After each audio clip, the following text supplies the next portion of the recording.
The city of Nelson Mandela Bay is one of the three chosen by the Presidential Climate Commission as a site for the development of climate-resilient economies to be rolled out and replicated across the country and the region.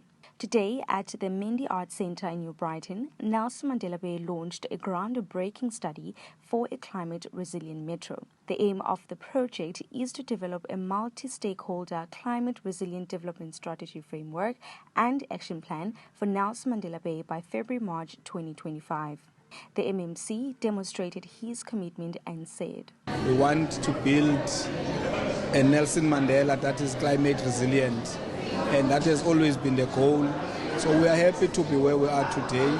Today was about committing ourselves by making sure that all organizations that we represent commit themselves in making sure that we build we work towards building a Nelson Mandela Bay that is climate resilient.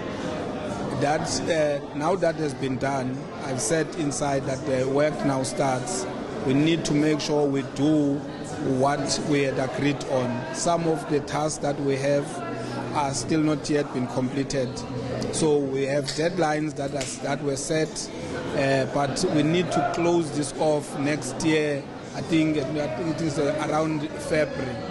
We should be having a closeout report that will be ready for us to present to potential funders to say these are the projects that as Nelson Mandela you want us to fund us so that we are indeed a resilient, climate resilient city.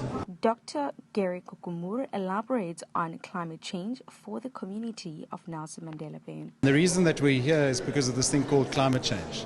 Now, what is climate change? Climate change is basically the earth is heating up and it's impacting the weather and it's making life tougher for everyone.